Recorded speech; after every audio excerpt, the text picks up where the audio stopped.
Fourth down. Less than 2 minutes left. Indianapolis is at the Buffalo goal line, and the Colts has spent most of this day looking like nothing like one of the best teams in football. They're down 14-9. Peyton Manning hasn't thrown a touchdown. Marvin Harrison's hurt. The offensive line is missing people. And Buffalo spent almost the entire game turning this into exactly the sort of ugly afternoon in November that the Bills need. And now, Indianapolis is going to hand the ball to Edgar and James. We'll get back here, because what happens on this play makes not a lot more sense once you understand what these teams thought they were when they walked into Ralph Wilson Stadium. This is Chapter 12,091, November 23rd, 2003, Indianapolis Colts, Buffalo Bills.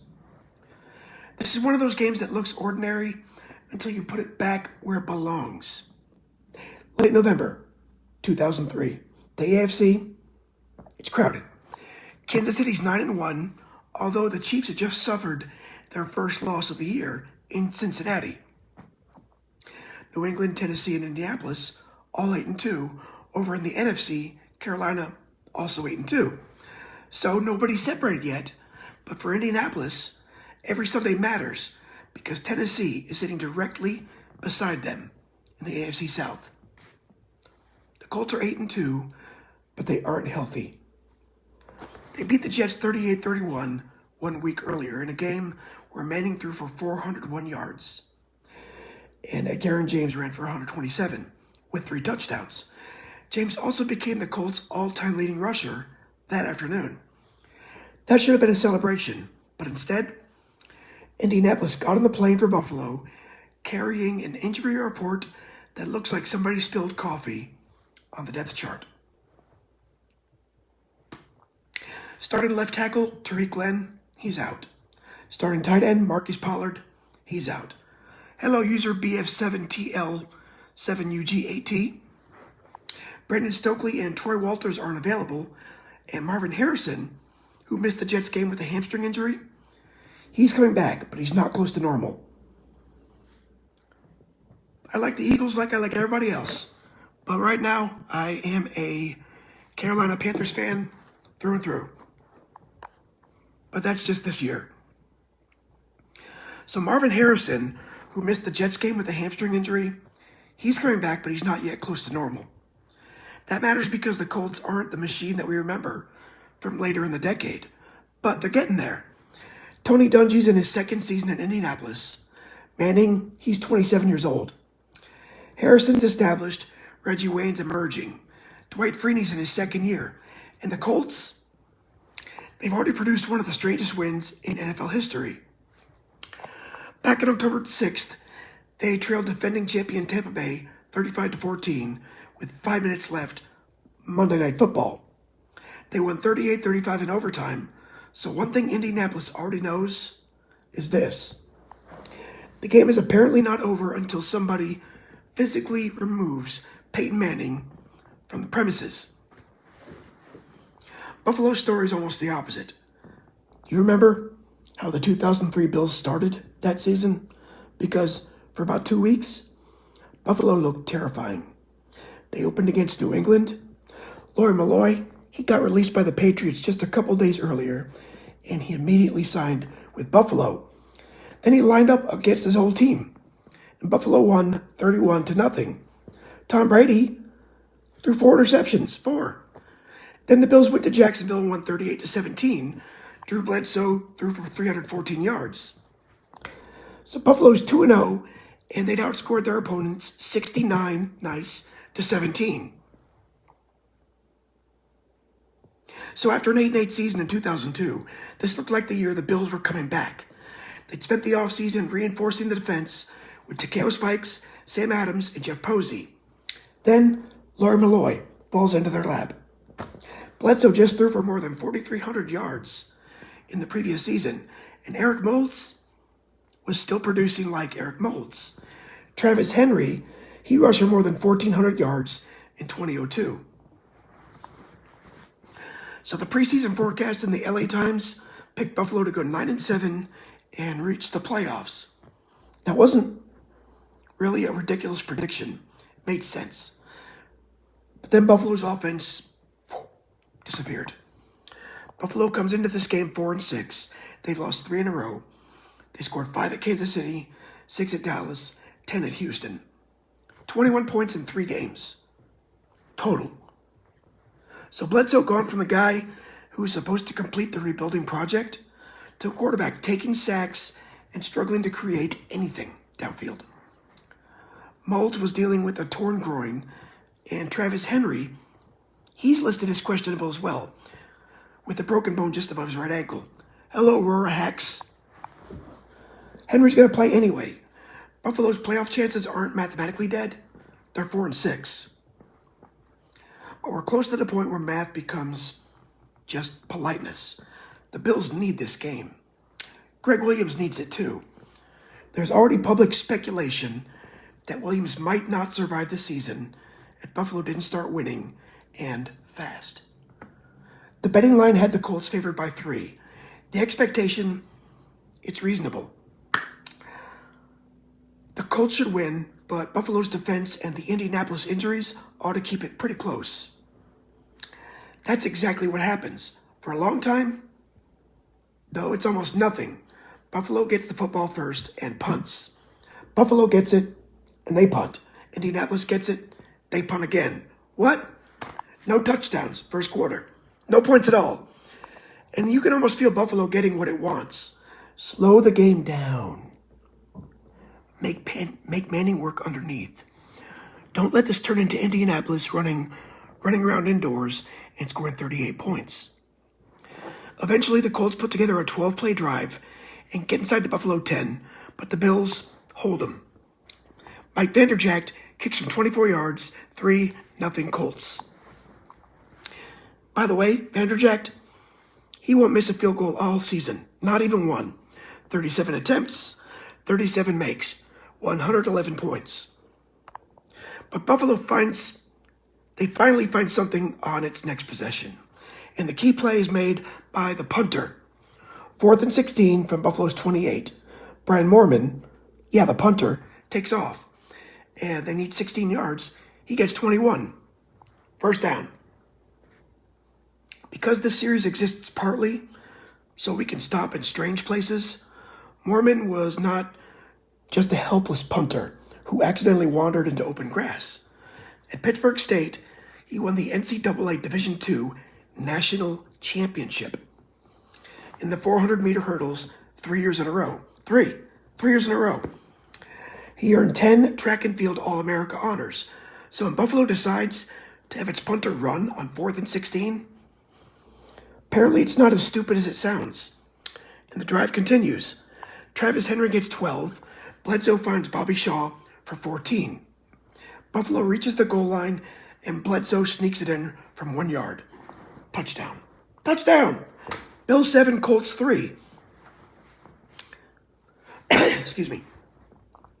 And here's how bad things have been for Buffalo offensively. That touchdown ended a drought of more than 218 minutes. That's 7 halves of game time without a Bills touchdown. Their previous one came more than a month earlier against Washington. They were still the Redskins. Buffalo goes to halftime leading 7-3. Now, you might assume the third quarter is where Peyton Manning takes over. But you'd be wrong. No. The third quarter is even uglier. Buffalo gets into Indianapolis territory and tries a 48-yard field goal. Blocked. Indianapolis can't capitalize. Punts. Buffalo punts. Indianapolis punts again. You sensing a theme? Late in the quarter, Nate Clements returns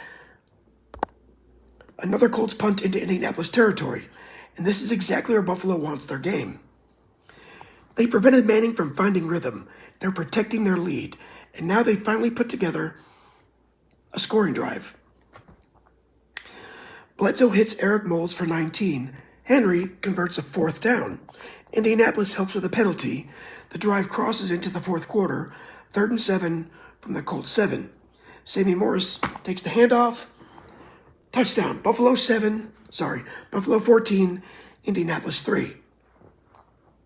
And now, finally, we get the game we thought this chapter was going to be.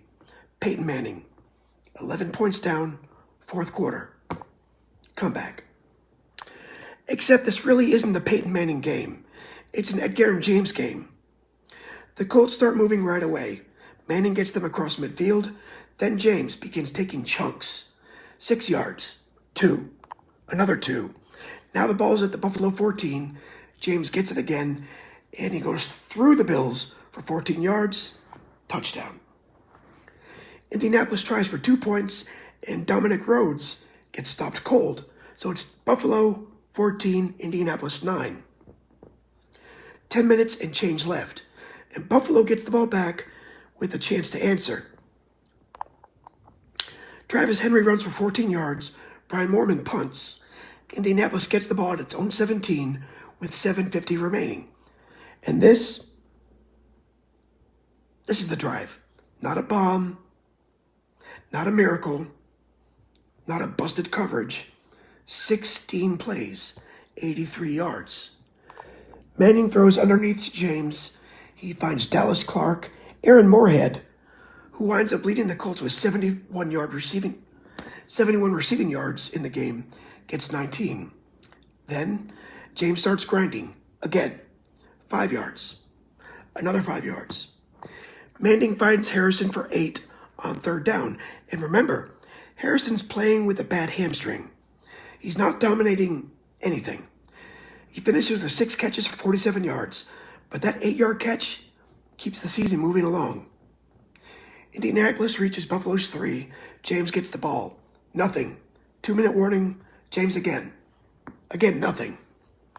Buffalo calls timeout. Fourth down. About a yard. Even though the season's not literally on the line, the game is. So if you're the Colts, kick the field goal and you're still down 2. So Tony Dungy leaves the offense out there. And everybody in the stadium knows who should get the ball. Who should get the ball? Edgar and James. Who did they give it to? They gave it to James. He got it anyway. Straight ahead, Buffalo stacks him up. But James gets across anyways. Touchdown. Indianapolis 15, Buffalo 14. The Colts need 2 points. Manning drops back and finds James Monroe. Conversion good, 17-14. And after spending almost the whole day looking broken, Indianapolis has the lead with 98 seconds left. But Buffalo still has time. Bledsoe finds Sammy Morris, then he finds Eric Moulds, Josh Reed. They're approaching midfield, 51 seconds remain. Indianapolis starts sending everyone. Chad Bradsky gets through. Bledsoe tries to get rid of the football while he's being hit. And it floats through the air. David Thornton intercepts. That's it. Kneel down, final. Colts 17, Bills 14. And the statistics explain the game pretty well. Manning goes 26 of 42, 229 yards, no scores, but no picks either. Bledsoe throws for 135. Indianapolis holds Buffalo to 228 total and converts 9 of 17 third downs. Buffalo converts 3 of 13. That's not great. But the guy who decides the afternoon is James. 28 carries, 105 yards, 6 catches, 39 more, 2 fourth quarter touchdowns. The second one is on fourth down with the game sitting on top of him. Afterward, James looks around at how many Colts are missing and asks a pretty good question. What if we did have all our players? Then he says that's what makes our team special, and maybe that's the lesson Indianapolis takes out of Buffalo. The Colts already know they can win this spectacular game. They've done Atlanta, they've done Tampa, they scored 55 in New Orleans. Manning threw for 400 yards the previous week, but this is different. This is a road game where the offense doesn't work for 3 quarters, the best receiver can barely run, 2 starters are not on the field, and the opponent is playing like its season depends on the result, because it is. But Indianapolis wins anyways. For Buffalo, it's brutal, because for 3 quarters, the Bills did everything they needed to do. They held the league's best offense to 3 points. They led by 11 points in the fourth quarter. They finally scored touchdowns again after 3.5 games, and they still lost. Their fourth straight loss, they're 4-7. So the season that began 2-0, with people wondering how dangerous Buffalo might be, effectively fell apart. Although Buffalo does briefly rally, they beat the Giants and the Jets to get to 6-7. For a moment, still a pulse. But then they lose their final 3, and the last game is too neat, almost too neat. Remember opening day? Buffalo 31, New England 0. Week 17, New England 31, Buffalo 0. Yeah, so the Patriots finish 14-2 and go on to win the Super Bowl. Buffalo, they're 6-10. Greg Williams gets fired. The Bills won't return to the playoffs for, 14 more years. 14 years. Indianapolis is going somewhere else. The Colts lose a 38-34 game to New England the following week, then go into Tennessee and beat the Titans 29-27. Both teams finish 12-4, but Indianapolis wins the South. Manning finishes with 4,267 yards and shares the league's MVP award with the Titans' Steve McNair. Then something else happened. Peyton Manning finally won a playoff game. Finally, Indianapolis destroyed the Broncos 41-10. Then they go into Kansas City and beat the 13-win Chiefs 38-31. That sends Indianapolis to Foxborough for the AFC Championship game. And that's where the run ends, because New England beats them 24-14. Manning threw 4 interceptions, and the Patriots won the Super Bowl. So 2003 doesn't end with the Colts getting a trophy, but it does end with them close enough to touch it. That's what I like about this otherwise pretty anonymous 17-14 game at Buffalo, because if you just look at the score, almost nothing here. No Manning touchdowns, no 300-yard passer, no receiver cracks 100 yards. It's a November game between an 8-2 team and a 4-6 team, but watch where they're going. Buffalo's trying to save a season that looked completely different 2 months earlier. Indianapolis is learning that being a contender means winning the game where your stars are hurt and nothing's working. For 3 quarters, Buffalo looks like the team fighting for its life. Then Aaron James takes the football again and again and again. One more time on 4th down. So that's chapter 12,091, November 23rd, 2003. Colts 17, Bills 14. One team's running out of season, the other's learning how long a season could become. I'm Kevin. Thanks for stopping by. Thanks for your comments. Like and subscribe. Join my little club. It's fun. Maybe I'll see you next time.